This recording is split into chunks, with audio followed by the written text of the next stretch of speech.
안녕하십니까. 오늘은 팽창 탱크에 대해서 말씀드려 보려고 하는데요. 저희가 성능 점검을 다니다 보면 팽창 탱크를 흔하게 볼 수 있는데, 웬만한 건물에는 다 팽창 탱크들이 있죠. 근데, 저희들이 이제 점검을 해보면, 안에 봉기가스가 다 빠졌다든지, 아니면 심지어 블레더가 찢어졌는데도 모르고 사용하시는 경우들이 좀 많고요. 저희들한테 이제 팽창 탱크의 압이 다 빠져서 보수가 가능하냐, 또는, 배관의 압이 너무 높게 올라가거나, 이래서 좀 불안하다, 이렇게 해서 이제 또 질의하시는 사례들도 좀 많이 있어요. 그래서 그 팽창 탱크에 대해서 오늘은 좀 말씀드려 보겠습니다. 주로 저희가 이제 건물에서 쓰고 있는 거는 이제 밀폐형 팽창 탱크인데요. 밀폐형 팽창 탱크가 예전에는 다이아프램식을 많이 사용했었어요. 다이아프램식은 안에 이런 고무판 같은 게 있어요. 이렇게 동그랗게 생긴 게 아니고요. 이렇게 그냥 경막처럼 이렇게 생겨서 물이 밀고 들어오면 위로 이렇게 이제 배가 불렀다가 물이 빠져나가고 또 거꾸로 배관에 물을 채워주면 또 이렇게 이제 밑으로 이 블레더가 위아래로 부풀었다가 내려왔다가 이렇게 이제 가동을 하는 거고요. 요 위쪽에가 이제 봉기가스가 있는 거죠. 요 다이아프램식은 요즘 잘 안 써요. 다이아프램이 위아래로 이렇게 올라왔다 내려왔다 하는 요 경막이 요 부분이 잘 찢어지기 때문에, 오래 쓰다 보면 찢어진 사례들이 너무 많이 발생하다 보니까, 근래에는 대부분 다 이 블레더 방식의 그 팽창 탱크를 좀 사용하고 있어요. 이 블레더는 안에 이제 고무 물주머니 같은 게 이제 들어가는 거고요. 이 안에 고무 주머니 안에 물이 들어가고 바깥쪽에 이제 압축 공기를 채워넣는 거고요. 고무 주머니가 이런 식으로 생겼어요. 이렇게 풍선처럼 생긴 건 아니고요. 이런 고무판으로 만들고 압을 어느 정도 버텨야 되다 보니까 상당히 좀 두툼하고요. 가격도 상당히 비싸요. 100만원, 200만원씩 할 정도의 고무판만 해도 찢어지면. 그래서 대체적으로 요즘 이제 요 브레더 방식을 많이 쓰고요. 브레더는 그래도 이 다이아프램보다는 훨씬 찢어지거나 이 블레더가 손상되는 확률이 훨씬 더 좀 적고 또 많은 양의 물을 담을 수 있는 그런 좀 장점도 있고 그렇죠. 요 브레더 방식으로도 조금 다 커버하기 어렵거나 용량이 좀 커지거나 할 때는 예전부터 압축 공기식이 팽창 탱크를 좀 많이 더 쓰기도 했죠. 이 팽창 탱크는 컴프레셔가 이렇게 붙어 있고요. 위에 배관 쪽에 이제 물이 들어오는 팽창수가 들어오는 배관이 연결되고 또 다른 쪽에 안에 있는 압축 공기를 빼내는 배관이 있고 그쪽에 이제 솔레노이드 밸브가 있어요. 그래서 물이 밀고 들어올 때는 요 바깥쪽에 있는 압축 공기를 솔레노이드 밸브가 열려서 이제 밖으로 빼주면 물이 이제 충분히 안으로 많이 들어오겠죠. 그리고 반대로 이제 물을 안으로 밀어줘야 되는 조건이 되면 솔레노이드 밸브를 닫고 컴프레셔를 가동시켜서 요 공기가 차야 되는 부분에 압축 공기를 밀어주면 또 요 블레더 안에 있는 물을 이제 배관 쪽으로 밀어줄 수가 있겠죠.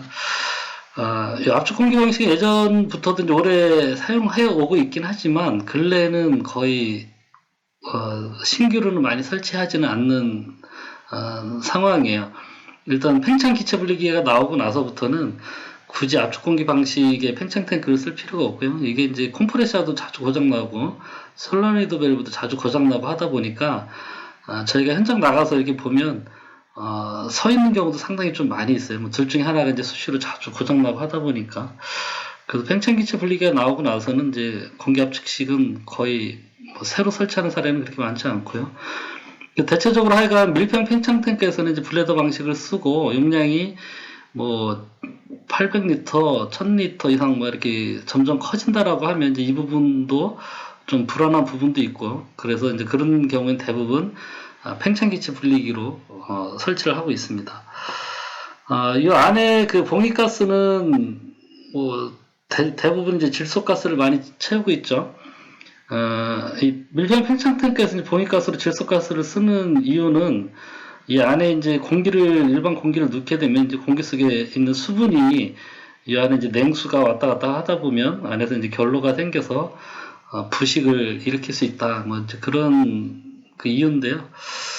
실제 제가 이제 건설사 있을 때도 보면 이 밀폐형 팽창 탱크 안에를 방청 도색도 안 하고 그냥 일반 스틸 그대로 노출해서 가져온 경우가 상당히 많더라고요. 안에 용접한 부분 하나도 손도 안 대고 밖에는 이렇게 이제 멀쩡하게 코팅이 돼서 아주 뭐 잘 한 것 같지만 안에는 그렇게 이제 엉망진창인 경우가 상당히 많았어요. 그래서 뭐 제가 볼 때는 보인가스를 뭐 그래서 일부러 업체들이 넣는지 모르겠지만 뭐 질소가스가 중요한 게 아니라 안에 그런 방충 도색이나 용접 처리나 잘 해줬으면 좋겠고, 그래서 요즘은 이제 일반 그냥 압축 공기를 넣는 그런 업체들도 있어요. 안에 뭐 페인트 칠 잘 하고 이러면 뭐 공장에서 압축 공기를 넣을 땐 당연히 이제 드라이어나 이런 거 거쳐서 그 압축 공기 안에 있는 수분을 제거를 하고 이제 넣고 있고요. 우리가 현장에서 그 안에 있는 보이가스가 좀 빠졌는데 뭐 꼭 질소가스를 넣어야 되느냐 이렇게 고민될 때 저는 뭐 그냥 압축 공기 넣어도 뭐 거기 있는 수분 때문에 안에 뭐 부식이 엄청 생겨서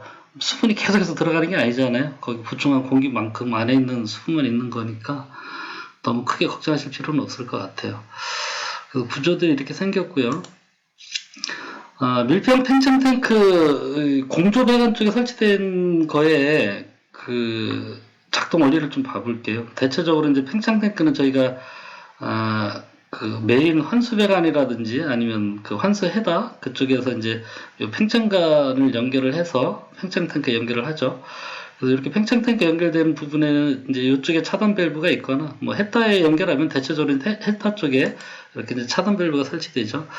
그리고 차단 밸브하고 그 팽창 탱크 사이에는 드레인 밸브가 있어야 돼요. 그래서 이 드레인 차단 밸브를 닫고 드레인을 시킬 수 있는 드레인 밸브가 있어야 되고, 이 차단 밸브 위에나 밑이나 뭐 이 언저리에는 보통 이제 급수 보충수 배관이 연결이 되죠. 그래서 보통 급수 배관의 압력이 공조 배관의 압력보다는 높아요. 그 급수 같은 경우에는 그 꼭대기에서도 이제 수압도 필요하고 이러다 보니까 뭐 공조 배관은 대체적으로 이렇게 이제 순환만 시켜주는 그런 그 개념이라서 불필요하게 압이 많이 높을 필요는 없는데, 그래서 대체적으로 이제 급수 압력이 높다 보니까 이 공조 배관의 적절한 압력으로 감압해주기 위한 감압 밸브가 설치되고요. 감압 밸브 뭐 앞이든 뒤든 간에 체크 밸브가 들어가는데 이쪽에 있는 공조수는 사람이 먹을 수 없는 물이죠. 혹시라도 이제 이게 온도 팽창에 의해서 부풀었을 때 이쪽 급수 쪽으로 거꾸로 역류하면 안 되기 때문에 체크 밸브를 반드시 써야 되고요. 한 개 써도 좀 불안하니까 이중으로 쓰는 경우가 일반적으로 좀 더 많이 있을 거예요. 그렇게 돼 있고요. 그 다음에 이제 안전 밸브가 이 팽창 탱크 주변에 이렇게 이제 설치되는 경우도 있고요. 뭐 헤더가 있으면 헤더 쪽에 보통 이제 안전 밸브가 많이 설치가 되죠. 이쪽에 헤더에 안전 밸브가 있으면 어차피 여기에 같이 이제 팽창 배관이 연결이 되어 있기 때문에 굳이 이쪽에는 뭐 안전 밸브를 따블로 쓸 필요는 없고, 뭐 간혹 요 감압 밸브 그 뒤쪽에 또 안전 밸브를 쓰는 경우도 있고요. 그러면 이제 이쪽에도 뭐 필요는 없을 수 있겠죠. 이 팽창관을 환수 배관이라든지 환수 헤더에 연결하는 이유는 배관에서 압이 가장 좀 낮은 부분에다가 설치를 한다라고 생각하면 될 것 같아요. 이걸 만약에 그 공급 헤더라든지 펌프 토출 측 이런 쪽에다가 압이 높은 쪽이죠. 그 공급 헤더나 펌프 토출 측 같은 경우에는 이제 펌프에서 가동이 되면 압이 올라가잖아요. 공급 배관 쪽이. 그래서 압이 펌프가 밀어주기 위해서 압이 올라갔는데 그 압이 다 이쪽 팽창 탱크 쪽으로 그냥 다 빠져버리면 이 팽창 탱크가 항상 빵빵하게 이렇게 물이 차 있으면서 자기 기능을 못하는 그런 상황들이 생길 수 있겠죠. 그래서 요 배관에서 좀 압이 낮은 부분 쪽에 놔야만 그 배관에서 팽창되는 물을 팽창 탱크가 좀 흡수할 수 있는 그런 쪽으로 좀 합리적이어서 그렇게 하고 있는 것 같고요. 이 미평 팽창 탱크의 이제 작동 원리를 보면 일단 이쪽에 공조 배관이 연결이 되고요. 평상시에는 이 안에 이제 질소가스가 봉입이 돼 있고 안쪽에 이제 물이 없는 상태인데 이쪽 공조 배관에서 이제 난방을 하면서 온도가 올라가면 그 물의 최적이 팽창을 하죠. 팽창을 하는데 그 팽창된 물이 팽창을 한 게 어디로 이제 빠져나가지를 못하면 그 최적 안에 그대로 갇혀 있으면서 온도가 올라가면서 최적이 늘어나면 당연히 압이 올라가겠죠. 그래서 그렇게 부피가 팽창된 팽창 그 수들을 팽창량을 이쪽 그 팽창 탱크 쪽으로 밀려 들어오게 해서 이만큼 물이 밀려 들어오면 이제 배관의 압이 올라가진 않겠죠.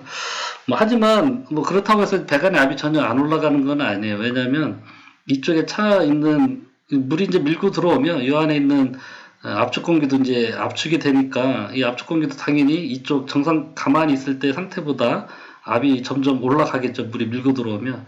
다만 이 물이 밀고 들어오는 만큼 압이 올라가는 그 시간을 좀 벌어준다고 생각하시면 돼요. 만약에 팽창 탱크가 없다고 하면 물이 온도가 올라가면서 금방 압이 이렇게 축축축축 올라갈 것이 이제 팽창 탱크가 있기 때문에 그쪽으로 물이 빠져나가는 만큼 배관의 압이 올라가는 시간이 더 이렇게 완만하게 길어진다라고 이해하시면 될 것 같고요.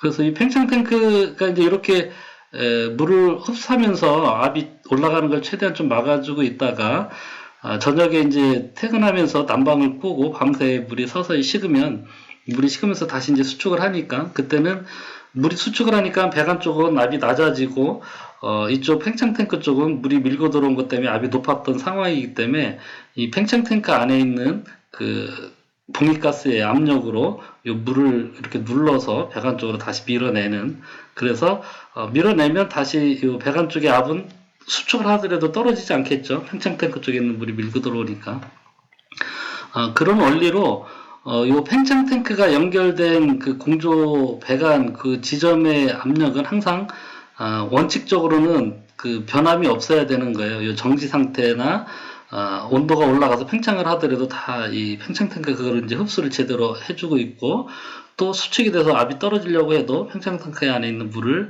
밀어주기 때문에 이 팽창 탱크에 연결된 부분의 압력은 원칙적으로는 변함이 없어야 된다. 하지만 뭐 실제 이제 해보면 팽창 탱크가 있더라 하더라도 냉방이나 난방 할 때 보면 배관의 압이 다소간에 이제 오르락 내리락 하는 거는 뭐 어쩔 수는 없는 상황일 거예요. 그래서 그거는 뭐 약간의 이제 그 부분을 최대한 완화시켜준다라고 이해를 하시면 될 것 같고 그러면 이제 여기서 팽창 탱크의 봉기가스 압이 어느 정도 돼야 되느냐 이 부분에 대해서 이제 좀 고민이 많은데요.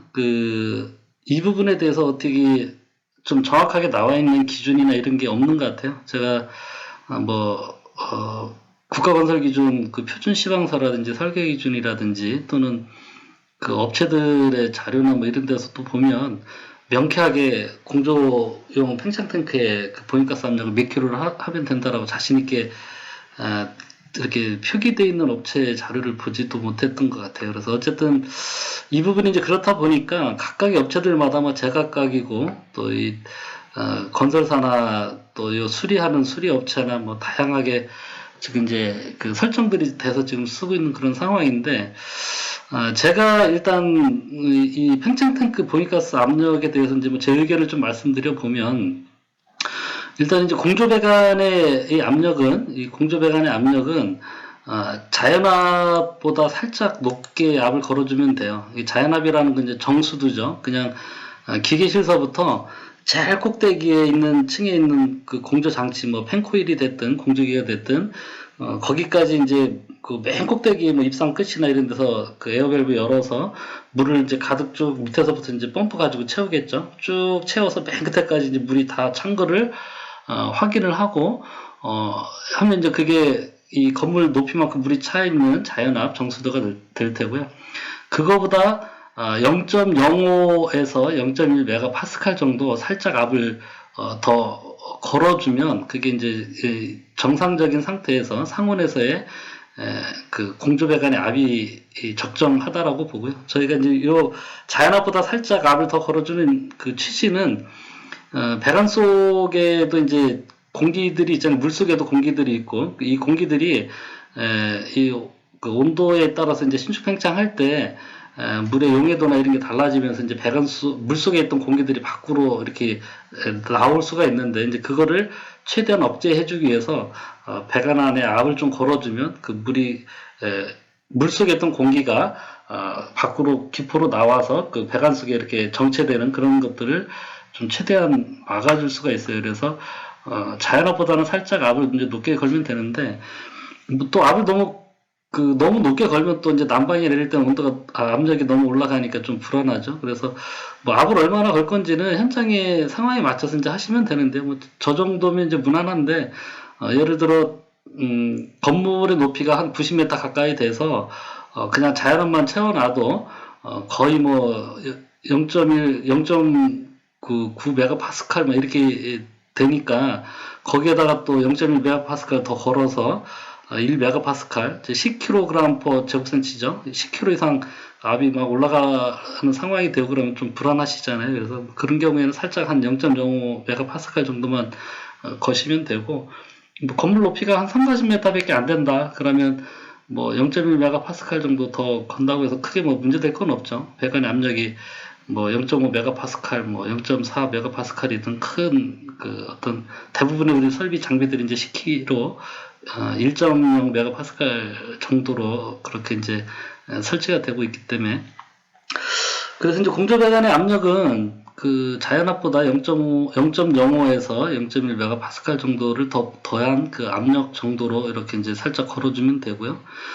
이 상태에서 이제 그 팽창 탱크의 압력은 제 의견은 공조 배관 압력의 약 90% 정도 수준으로 봉입가스를 채워 넣으면 어떨까 싶은 생각이 들어요. 이 안에 이제 평상시에 정지 시에 배관보다 한 90% 정도 압으로 봉입가스를 넣어주게 되면 기본적으로 이제 이 밸브를 열자마자 공조 배관의 압이 더 높기 때문에 이쪽으로 좀 밀고 들어오겠죠. 그래서 뭐 여기서 뭐 한 10% 이상은 물이 밀고 들어와서 안에 있던 가스가 압축이 되면서 이 배관의 압력하고 균형을 이루는 선까지 물이 어느 정도는 조금은 밀고 들어올 거예요.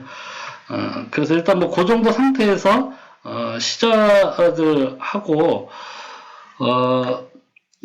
그렇게 이제 시작을 해서 배관의 그 온도가 난방을 하면서 배관의 온도가 올라가면 물이 팽창하면서 압력이 높아지겠죠. 압력이 높아지면 그 높아지는 만큼 팽창하는 양이 이 팽창 탱크로 들어와서 이 압이 올라가는 거를 이제 팽창 탱크가 최대한 억제를 좀 해주고요.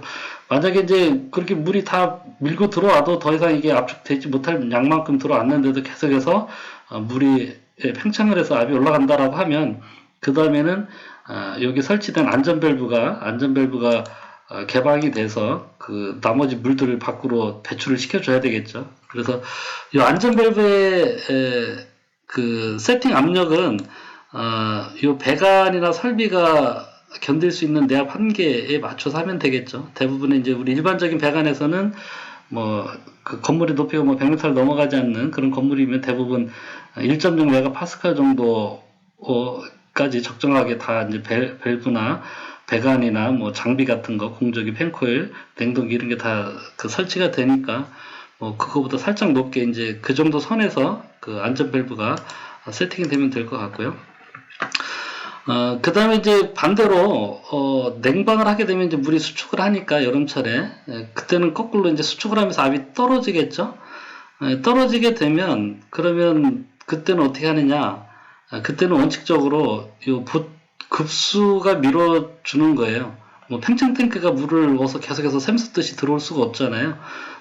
그래서 당연히 이제 원래 팽창 탱크 세팅했던 압보다 낮은 압까지 이 공조 배관 쪽에 압이 떨어지게 되면 그때 이제 급수가 밀고 들어가서 그 물을 채워주도록 이렇게 이제 하는 거죠.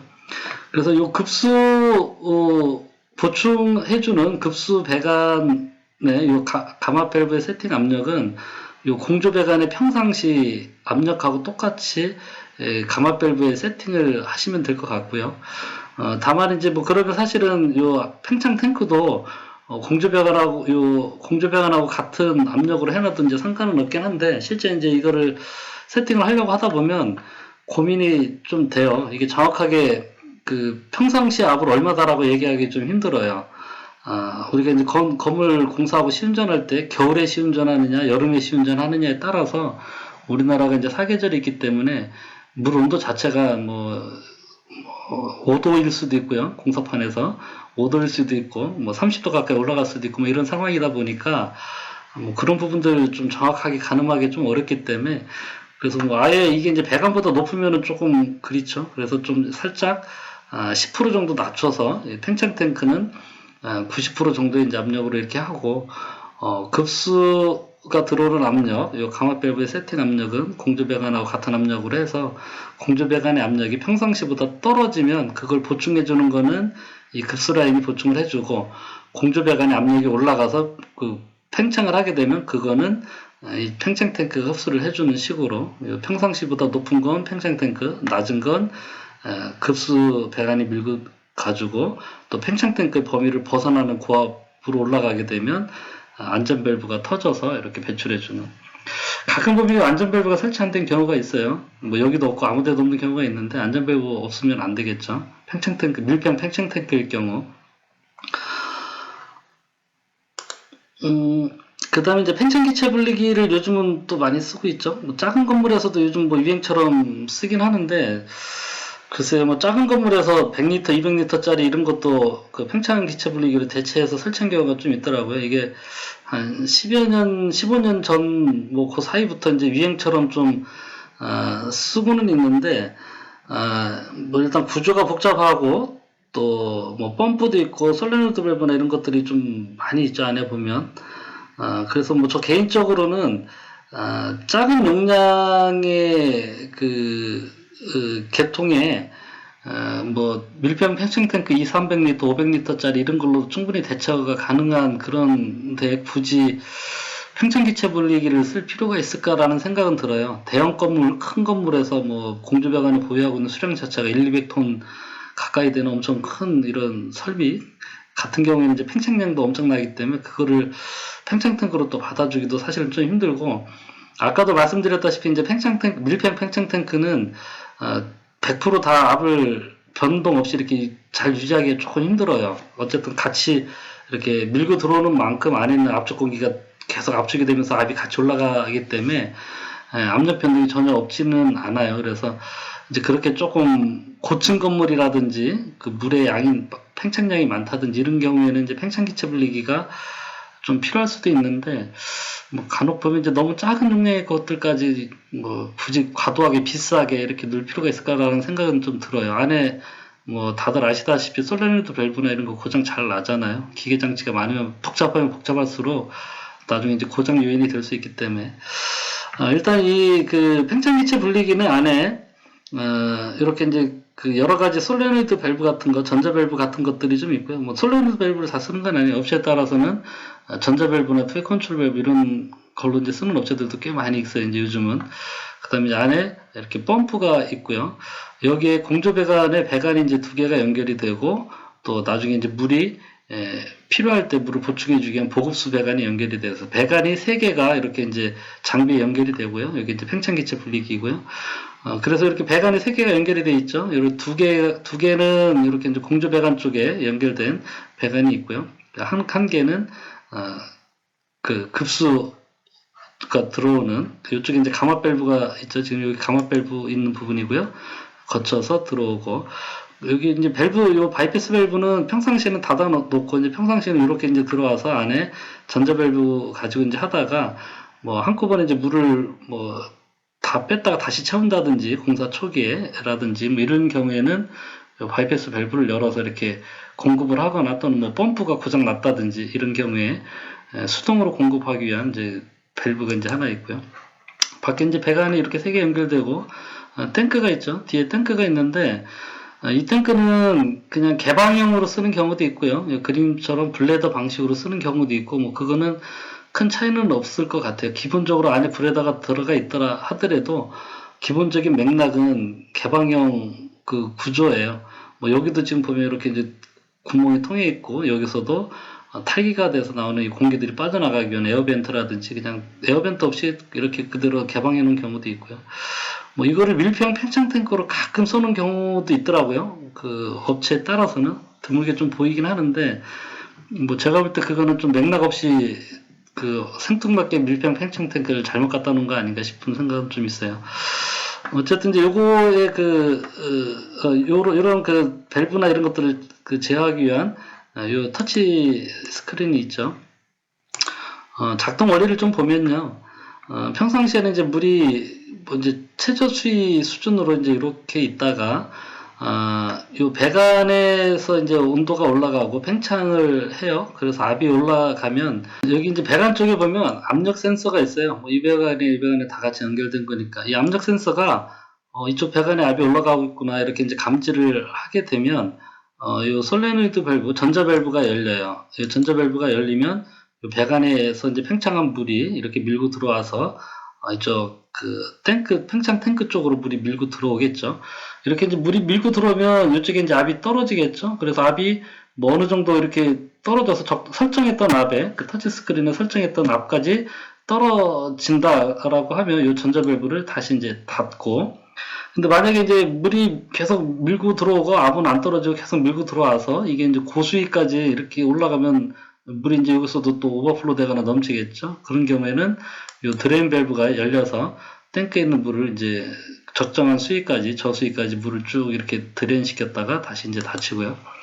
그래서 압이 올라가는 건 이제 그렇게 이 탱크 쪽으로 물을 빼서 압을 계속 유지를 해주다가 밤에 돼서 이제 물이 온도가 낮아지면서 그 수축을 하면 그 압력 센서에서 감지되는 압이 이제 떨어지겠죠. 그래서 압이 떨어지면 설정된 압력보다 떨어지면 그때는 이제 이 가압 펌프가 가동을 해서 이 팽창 탱크에 들어왔던 물을 다시 배관으로 이렇게 밀어서 배관의 압이 어느 정도 올라가면 다시 이제 펌프가 정지를 해서 이 배관의 압이 항상 일정하게 유지되도록, 압이 올라가면 이쪽에 팽창관에 있는 전자 밸브가 열리고 압이 떨어지면 가압 펌프가 이제 가동이 되고요.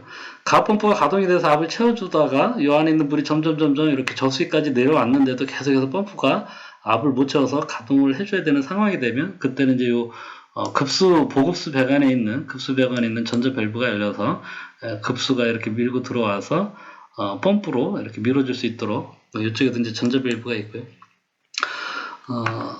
그래서 이렇게 밀고 들어오면 이제 요 밑에 그 밸브들이 좀 열리고 이 안에서 이제 이렇게 배관 쪽에 높은 압력이죠. 그 배관 쪽에 있던 물이 안으로 이렇게 들어오면 이 안에는 그 탱크 안에는 대기압과 같은 낮은, 배관보다는 현저히 낮은 압력이기 때문에 물이 높은 압력에 있다가 낮은 압력으로 나오면 이 물속에 있는 기포가 쉽게 이렇게 밖으로 빠져나오게 되죠. 그래서 물속에 있던 공조수 안에 있던 공기가 밖으로 빠져나와서 이제 빠져나온 공기는 위에 에어벤트라든지 수위가 오르락 내리락 하면서 이제 자연스럽게 이제 공기를 밖으로 배출하는 그런 구조예요. 그래서 이렇게 물이 팽창 탱크로 밀고 들어올 때 물속에 있던 기체가 분리된다라고 해서 팽창 기체 분리기, 팽창 기수 분리기 이렇게 이제 부르고 있는 거고요. 아까 이제 압이 떨어졌을 때는 다시 펌프가 가동이 돼서 이 안에 있는 물을 밀어주고요. 또 이 안에 있는 물을 밀어주고 할 때는 또 안에가 살짝 저압의 조건이 걸릴 수가 있죠. 이렇게 부피 최적이 줄어들면서, 그래서 또 뭐 이쪽에서 추가적으로 또 공기가 나올 수도 있고, 이 팽창기체 분리기 같은 경우에는 뭐 대체적으로 요 전자밸브나 이런 것들만 고장나지 않는다고 하면 압력 제어는 잘 되는데, 이제 간혹 보면 이제 문제가 좀 되는 경우가, 이쪽에 이 물 팽창했을 때 받아주는 이쪽 계통이 이제 업체에 따라서는 전자밸브나 이 전자 압력 센서를 이용한 방식이 아니라 릴리프 밸브를 설치한 그런 기계적인 방식을 쓰는 업체들이 있어요. 그래서 그 설정된 압력이 좀 적정하지 않으면 그 압력들이 이제 뭐 수시로 이제 난방이나 냉방이나 이럴 때 조금 달라질 수도 있긴 한데, 이제 그것과 그다음에 이 펌프가 가동되는 조건들이 안 맞거나 그렇게 하다 보면 뭐 어떤 때는 물이 일로 밀고 들어왔다가 그렇게 해서 이 밑에 드레인 밸브가 열려서 계속해서 물을 버리고 있다가 그러고 나서 다시 또 이제 압이 낮아져서 펌프가 가동이 되는 조건이 되면 또 가동을 하면서 또 물을 아까 다 버렸기 때문에 다시 또 이 보급수 밸브가 열려서 급수를 또 밀어주고, 그래서 하루 종일 물을 버렸다가 급수를 들어왔다가 나갔다가 하는 그런 경우가 생겨요. 이렇게 이제 전자시국 그 밸브나 전자 압력 센서가 되어 있는 경우도 요 팽창되는 요 전자 밸브 열리는 압력과 펌프가 가동되는 압력, 요 압력 범위라든지 이런 부분들이 잘 안 맞는 경우, 그 다음에 뭐 예를 들어서 이제 물이 이렇게 팽창해서 들어와야 되는데 벌써 수위 자체가 이렇게 높게 유지가 돼 있는 경우, 뭐 간혹가다 이제 보면 이 저수위 부분을 굉장히 좀 높게 해놓은 사람들도 꽤 있어요. 뭐 우리 급수용 저수조도 보면 뭐 혹시라도 이제 물 떨어질까봐 저수위를 뭐 6, 70% 이렇게 막 높게 유지하고 쓰시는 경우도 있는데, 마찬가지로 여기도 너무 수위를 낮게 했다가 펌프 돌아갈 때 또 물이 떨어지면 펌프가 타버릴까봐 이 저수위를 높게 유지를 해버리면, 그 상태에서 팽창된 물이 밀고 들어오면, 좀만 밀고 들어와도 이제 물이 오버할 상황, 고수위가 걸리니까 드레인 밸브 열어서 물을 계속 버리다가, 그 다음에 어쨌든 펌프가 또 가동돼서 다시 채워줘야 되면 또 그만큼 빼냈기 때문에 다시 또 채워줘야 되다 보면 또 보급수가 들어왔다가 하루 종일 뭐 그런 경우가 좀 가끔 보여요. 그래서 그런 경우에는 요 수위가 적정한지 좀 보고, 요 밸브 열리는 것과 펌프 가동되는 그 운전 범위가 적정한지를 봐서, 본인이 그걸 좀 오르락 내리락 해서 그런 부분들을 최대한 좀 그 완화시키는 쪽으로 그렇게 세팅을 하시면 될 것 같아요. 뭐 잘 모르시면 이제 업체 좀 도움을 좀 받아서 하시면 되겠죠. 공중에 있는 그 밀폐형 팽창 탱크는 저렇고요. 그 급수 쪽에도 팽창 탱크가 있죠. 우리 급수 불사 펌프에도 보면 펌프 옆에 이제 팽창 탱크, 밀폐형 팽창 탱크가 대부분 다 있죠. 이 급수 펌프에 있는 이 팽창 탱크는 팽창 탱크가 아니에요. 이거는 압력 탱크예요. 압력 탱크. 이 급수 불사 펌프에 달려있는 옆에 있는 이 탱크의 용도는, 급수 펌프가 이제 가동이 돼서 어느 정도까지 압을 채워주면 인버터가 이제 이렇게 딱 스톱이 되면서 이제 펌프가 다 세 개가 다 이제 정지를 했어요.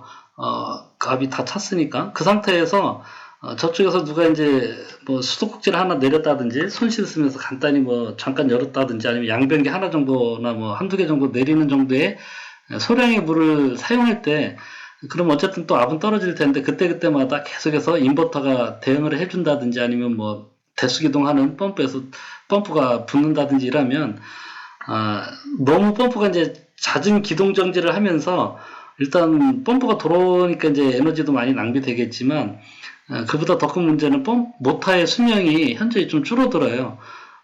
다들 아시다시피 이제 모터가 초기에 구동을 할 때, 이제 그 대수 제어하는 경우에는 초기에 이제 구동 부하가 이렇게 확 그 암페어가 올라갔다가 떨어져서 이제 안정화되죠. 인버터 같은 경우에도 너무 낮은 헤르츠로 해서 계속 펌프가 돌다 보면 모터의 발열이 심해져요. 모터 발열이 심해지면, 그렇게 이제 모터의 발열이 심하거나 아니면 잦은 기동 정지를 하면서 이렇게 높은 전류가 흐르면 그때도 그게 이제 과부하가 돼서 또 발열이 생기거든요. 그래서 모터 건선에 데미지를 주게 돼서 모터 수명, 뭐 예를 들어 10,000시간 쓸 것을 뭐 8,000시간, 9,000시간, 뭐 7,000시간 이렇게 쓴다든지 그런 상황들이 생기죠. 그래서 모터의 수명도 그 최대한 좀 오래 쓸 수 있게 하고, 그 다음에 전기 동력비를 줄이기 위해서는 모터 가동을 최대한 줄여야 되는데, 그렇게 하기 위해서 설치한 게 이제 압력 탱크예요. 이 압력 탱크는 자기가 이 압력 탱크 안에 물을 어느 정도 이제 갖고 있다가 그렇게 수도꼭지 한두 개나 양변기 한두 개 내렸을 때 쓴 물 정도는 여기서 이제 안에 있는 봉이가스의 압으로 밀어서 그 물을 이제 대처를 해주면 펌프가 안 돌아도 되겠죠. 그래서 기본적으로 이 급수 불사 펌프에 있는 탱크에는 물을 많이 갖고 있는 게 좋죠. 물을 많이 갖고 있어야 그 물을 최대한 밀어주고 그만큼 펌프가 안 돌아가는 거니까. 그 다음에 이제 그 탱크의 이제 2차적인 기능은 압력 헌팅을 줄여주는데, 뭐 다들 아시다시피 팽창 탱크가 고장나게 되면 가스가 다 빠졌다든지 불에다가 찢어졌다든지 이렇게 되면 펌프가 자주 기동 정지를 하면서 또 압력도 오르락 내리락 하죠. 뭐 고수위 저수위 이런 것도 잘 걸리고 고압저압 알람 같은 것도 자주 뜨고. 저희가 이제 실제 현장에 이제 성능 점검 나갔을 때 자동제어 쪽에 이제 알람 뜬 리스트를 보니까 하루에도 수십 번씩 급수 불사 펌프 알람이 계속 뜨고 있더라고요. 근데 그렇게 하면 자꾸 소리가 나니까 자동제어에 이제 알람 그 소리 자체를 이제 죽여놨어요. 그래서 이 펌프가 이렇게 하루에도 몇십 번씩 이렇게 그 알람이 뜨는데 이 내용저압 알람이에요. 고압저압 알람이고, 고압저압 알람 뜨는 거에 이제 상당수가 그 탱크 안에 있는 봉이가스가 빠지면 이 탱크가 이제 펌프 돌아갈 때 그 쿠션 역할을 못 해주다 보니까 그 압력 헌팅이 좀 생겨요. 특히 이제 펌프 용량이 클 경우에. 그래서 봉이가스가 좀 다 누설이 돼서 이 탱크가 이제 고장이 났다든지 아니면 또 요 인버터 설정할 때 펌프에 기동하고 정지하는 그 압의 갭, 차이하고 그 다음에 그 인버터를 끌어올리는 속도 뭐 이런 것들이 또 적절하지 않으면 이제 그렇게 고압, 저압, 알람 이런 게 자주 걸리게 되는데 어쨌든 이제 그런 부분을 완화시켜주는 그런 2차적인 기능이 있어요. 뭐 그 기능이 주가 아니에요. 주는 이렇게 이제 소량의 물을 사용할 때 그거를 펌프가 돌지 않아도 탱크 안에 있는 물로 공급해주기 위한 압력 탱크로서의 용도예요. 그래서 이제 그런 용도고요. 그렇기 때문에 이 급수 부스터 펌프 압력 탱크의 이제 초기 봉합가스 압력은 이것도 이제 특별한 기준이 없어요. 업체도 그렇고 뭐 다 제각각이고 뭐 공조 배관하고 똑같게 이렇게 하는 경우도 있고 뭐 어떤 업체는 70%, 어떤 업체는 80%, 어떤 업체는 90%다 제각각인데 제가 생각할 때는 이 급수 부스터 펌프에 설치된 이 팽창 탱크, 이 압력 탱크의 봉합가스 압은 공조 배관보다는 좀 낮아야 될 것 같아요. 그래서 뭐 제가 생각할 때는 한 70% 정도면 적당하지 않을까 싶거든요. 왜냐면 이게 봉합가스 압을 급수 불사 펌프 가동되는 압에 70% 정도 해놓으면 이 밸브를 여는 순간 이쪽 펌프 쪽에서 이제 물이 밀고 들어오겠죠. 물이 밀고 들어오는데 70%니까 물이 뭐 한 절반 이상 밀고 들어오지 않을까요? 그래서 절반 이상 물이 이렇게 이제 밀고 들어오면 안에 있는 공기도 압축이 되니까 서로 균형을 이루는 이 펌프의 공급 압력과 동일해질 때까지 압축이 되다가 이제 더 이상 물이 밀고 들어오진 않을 텐데 그러면 이제 한 절반 이상의 물이 차 있으니까 이쪽에 이제 그 펌프가 정지했을 때 좀 밀어줄 수 있는 여력이 있겠죠. 그래서 이 압을 너무 높게 놓으면 갖고 보유하고 있는 수량이 너무 적어지니까 이 압력 탱크로서의 그 기능을 충분히 못하겠죠. 그만큼 밀어주고 나면 이제 그다음부터 펌프가 바로 돌아야 되기 때문에 그래서 저는 이제 가급적이면 이쪽에는 물을 조금 어느 정도 많이 보유하는 쪽으로 가는 게 맞다라고 이제 생각을 해서 한 70% 정도로 저희가 지금 현장 나가면 그렇게 이제 성능 점검을 하고 있고요. 급탕 배관에도 이제 밀폐형 팽창 탱크가 설치되어 있죠. 급탕 배관에 있는 그 밀폐형 팽창 탱크는 난방 공조 배관에 있는 거랑 용도가 같죠.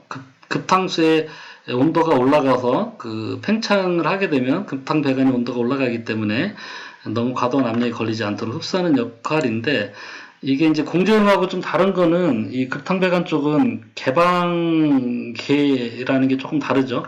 뭐 온도 팽창해서 이제 압이 좀 올라가더라도 수도꼭지나 위생기구를 써서 물이 빠져나가 버리면 그 압이 다시 이제 좀 떨어지고 하면서 공조 배관하고는 약간 좀 다른 상황인데 어쨌든 이제 그 평상시에 정상적인 압력 상태에서 급탕수의 온도가 올라가서 팽창을 하게 되면 그 부분을 팽창 탱크가 이제 흡수를 해서 급탕 배관의 압이 어느 정도 이상 많이 올라가지 않도록 최대한 이쪽에서 커버를 해주다가 뭐 그래도 어떤 뭐 또 급탕 탱크라든지 이쪽 급탕 계통의 어떤 제어상의 문제 때문에 계속해서 압이 온도가 올라가서 과열이 돼서 그런 상황이 되면 그때는 보통은 이 급탕 탱크 위에 안전 밸브가 설치가 돼 있죠. 만약에 이제 급탕 탱크나 저탕 탱크에 없다고 하면 뭐 배관 쪽에 다루면 될 테고요. 그때는 이제 안전 밸브가 개방이 돼야 될 테고요. 물론 그 이전에 누가 수도꼭지 열어서 이제 급탕을 써버리면 압은 다시 떨어지겠지만 그 다음에 그러면 이 정상적인 상태보다 압이 낮아졌을 때는 어떻게 하느냐? 정상적인 상태라는 거는 급수 불사 펌프가 연결이 되어 있잖아요. 급탕에는. 그래서 정상적인 상태는 급수 불사 펌프의 공급 압력하고 같은 압력이죠. 그래서 그거보다 떨어지게 되면 저쪽에서 누가 수도꼭지를 많이 열어서 급탕을 많이 쓰면 압이 떨어질 텐데 그때는 팽창 탱크가 밀어주는 게 아니라 불사 펌프가 그냥 그대로 계속 밀고 있기 때문에 이 밑에 부분에 평상시보다 압이 낮아진 부분은 이 급수 불사 펌프에서 이제 급수가 공급이 되면서 압이 낮아지지 않도록 이렇게 이제 운영이 된다라고 이해하시면 될 것 같아요. 그래서 급탕 쪽에 있는 팽창 탱크의 초기 봉입가스 압력은 급수 불사 펌프의 압력하고 동일하게 하면 되겠죠. 어차피 그거보다 뭐 낮을 필요도 없고 뭐 높아서는 일단 안 될 테고요. 낮을 필요는 없죠. 그래서 동일하게 하면 되지 않을까 싶습니다. 그 팽창 탱크를 이제 현장에서 자체적으로 좀 평상시에도 관리를 좀 잘 하셔야 될 텐데 일단 팽창 탱크의 그 압력, 봉입가스 압력을 점검하는 요령을 좀 말씀드릴게요. 일단 이 팽창 탱크가 이제 연결된 배관 쪽에 차단 밸브가 있죠. 이 차단 밸브가 있고 이 차단 밸브하고 팽창 탱크 사이에는 드레인 밸브가 반드시 있어야 돼요. 이 태수 밸브가 없으면 이 압을 측정하기가 대단히 어려워요.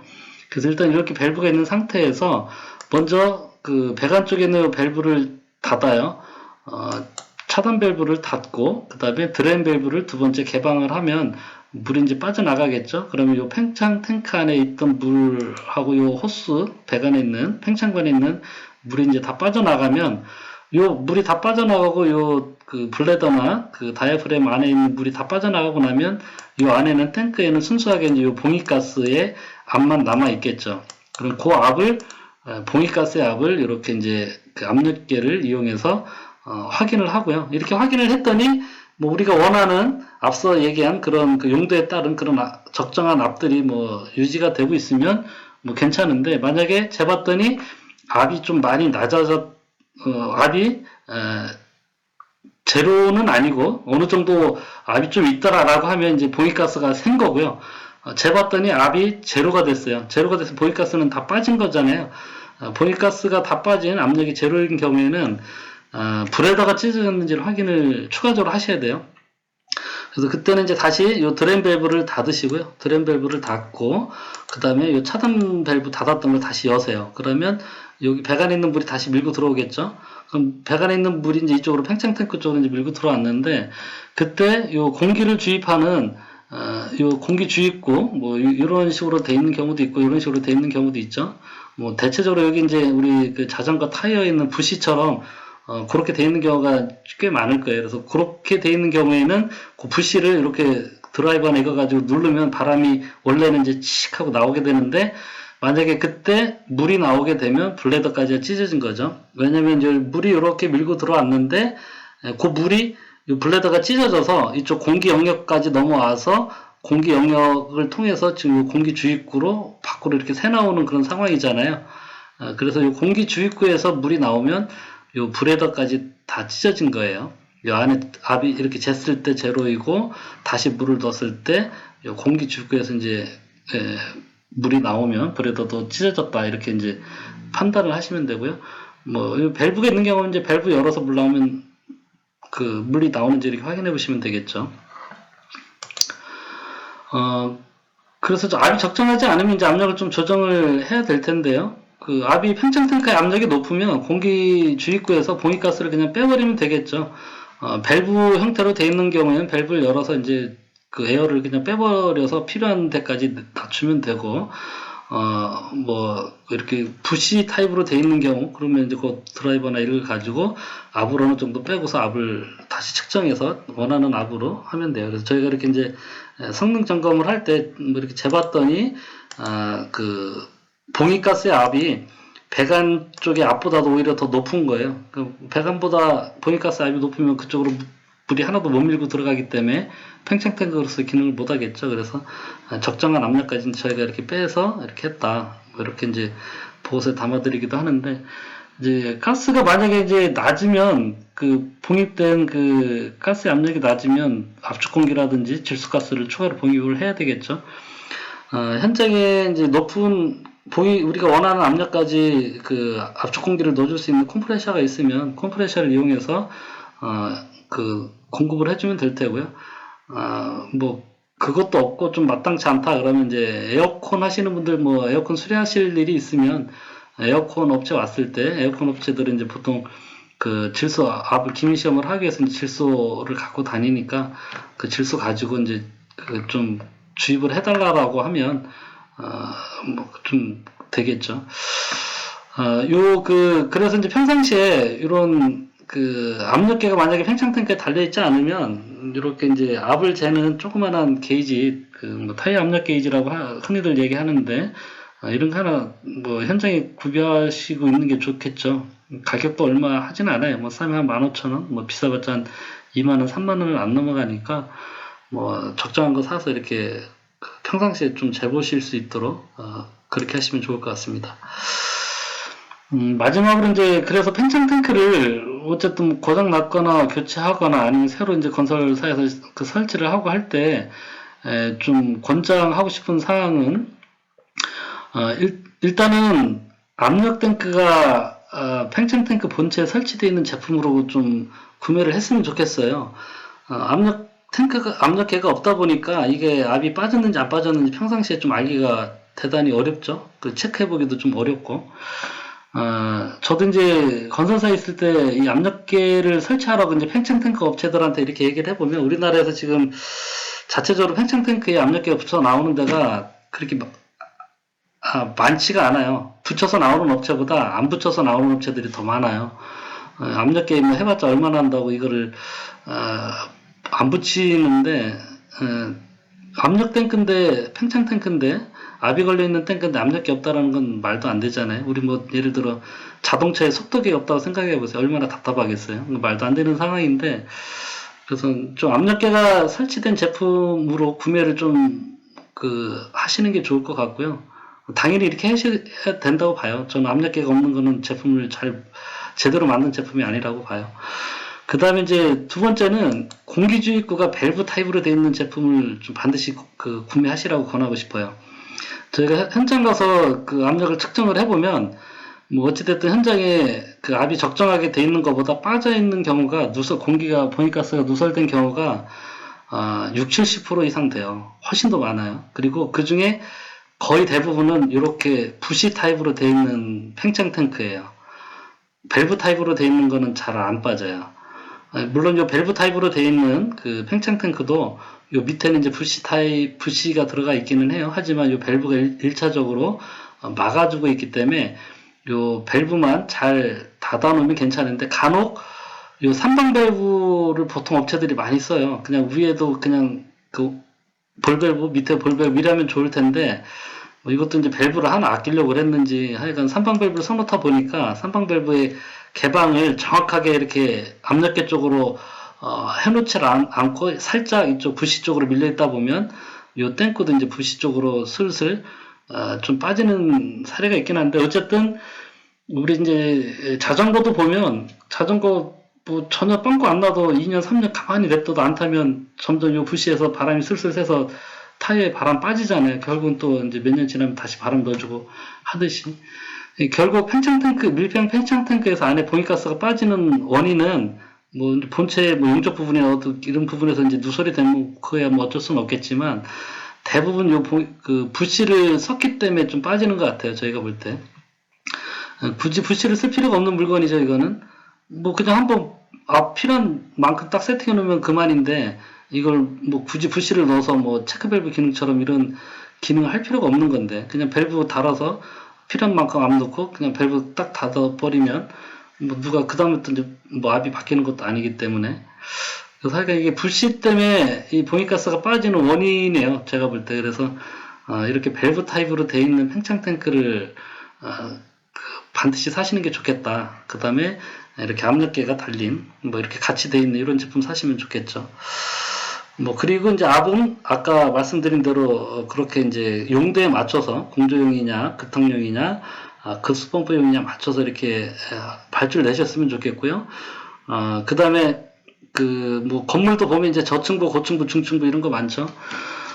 건설사 직원들이 이제 이런 부분들을 좀 고민을 많이 하셔야 되는데 건설사 직원들이 이제 이런 부분들의 개념이 없다 보니까 그 팽창탱크 발주를 낼 때 고층부는 얼마를 해오세요, 중층부는 얼마를 해오시고 저층부는 얼마를 해오시고 급탕용은 얼마를 해오라고 다 그 압력 기준들을 주셔야 되는데 이제 그런 부분들을 업체한테 안 주면 업체에서는 자기들이 나름대로 이제 이렇게 추정해서 해오거나 뭐 이도저도 아니고 그냥 뭐 귀찮으면 그냥 뭐 제일 높은 압력 기준으로 그냥 다 맞춰버리거나 이렇게 해오실 수가 있죠. 실제 그런 경우도 몇 번 봤어요. 하여간 제일 높은 쪽의 압력으로 뭐 저층부인데도 팽창탱크가 10kg 넘게 세팅되어 있는 그런 경우도 이제 가끔 볼 때도 있는데 그렇게 이제 맥락 없이 처음부터 설치한 경우들도 이제 꽤 있기 때문에 뭐 발주할 때 이제 압력을 반드시 어떻게 하라고 장비마다 다 이렇게 찍어서 그렇게 발주를 내셔야 될 것 같아요. 조금 길어졌는데 오늘은 그 팽창 탱크에 대해서 말씀드려봤습니다. 다음에 또 다른 주제로 말씀드리도록 하겠습니다. 수고하셨습니다.